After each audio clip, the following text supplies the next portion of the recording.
पिछले कई दिनों से मैं दिल्ली की बिगड़ती कानून व्यवस्था का मुद्दा उठा रहा हूँ। पिछले खासकर 2-3 साल में दिल्ली में कानून व्यवस्था बहुत ज़्यादा बद से बदतर होती जा रही है।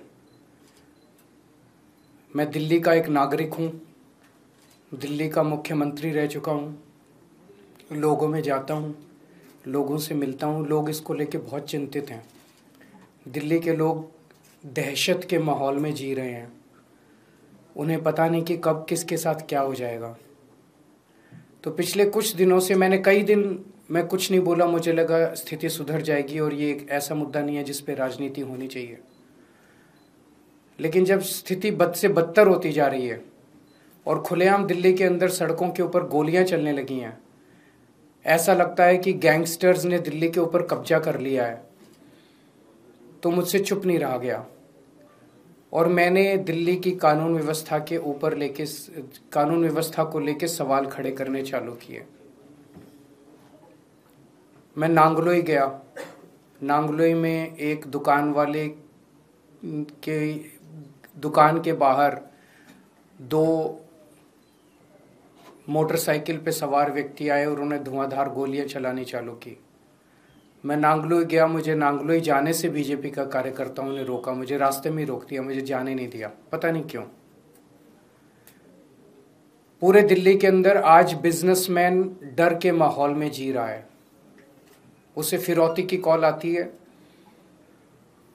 अगर वो फिरौती नहीं देता तो थोड़े दिन के बाद उसके दुकान के सामने शूट आउट हो जाता है, एक मैसेज देने के लिए, संदेश देने के लिए कि अगर तूने नहीं किया तो तेरे साथ कुछ भी हो सकता है। आज बिजनेसमैन को ये नहीं पता मैं सुरक्षा के लिए कहाँ जाऊं। कल मैं पंचशील एनक्लेव गया। पंचशील एनक्लेव में वो एक तरह से 64 साल देश का, दिल्ली का सबसे पॉश एरिया माना जाता है। वहां पे 64 साल के एक बुजुर्ग की निर्मम हत्या, चाकू गोद गोद के उनकी निर्मम हत्या कर दी गई। सीनियर सिटीजन्स जो हमारे दिल्ली में बहुत हैं, बहुत सारे ऐसे बुजुर्ग हैं जिनके बच्चे बाहर चले गए पढ़ने के लिए, नौकरी करने के लिए, अकेले रहते हैं, वो आज दहशत के माहौल में जी रहे हैं। दिल्ली की महिलाएं दहशत के माहौल में जी रही हैं। कभी किसी के साथ ईव टीजिंग तो रोज़ का ही काम है, लेकिन कभी किसी का अपहरण हो जाता है, मर्डर हो जाता है, गैंगरेप हो जाता है। आज महिलाएं दहशत के माहौल में जी रही हैं। आज मैं तिलक नगर जा रहा हूँ। तिलक नगर 2 दुकान वालों से मिलूंगा जिनकी दुकानों के बाहर शूट आउट किया गया। मैंने सोचा था ये सारे मुद्दे उठाऊंगा तो एक उम्मीद थी कि अमित शाह जी,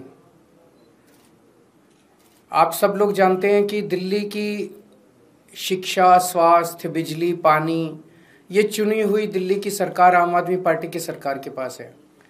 लेकिन दिल्ली की सुरक्षा, दिल्ली की कानून व्यवस्था, दिल्ली के लोगों की सुरक्षा जो है वो केंद्रीय गृह मंत्री के सीधे अंडर में आती है, अमित शाह जी के अंडर में आती है।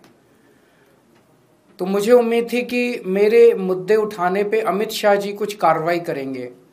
अमित शाह जी बलात्कारियों को पकड़ेंगे, अमित शाह जी गैंगस्टर्स को पकड़ेंगे, अमित शाह जी पुलिस को बोलेंगे कि इस तरह की घटनाएं अब नहीं होनी चाहिए।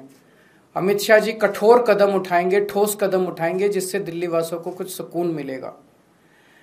लेकिन इसकी बजाय हमने देखा कि कल मुझ पे हमला करवा दिया गया। मैं पदयात्रा में जा रहा था, मेरे ऊपर एक लिक्विड फेंका गया। वो लिक्विड हार्मलेस था, लेकिन वो हार्मफुल भी हो सकता था।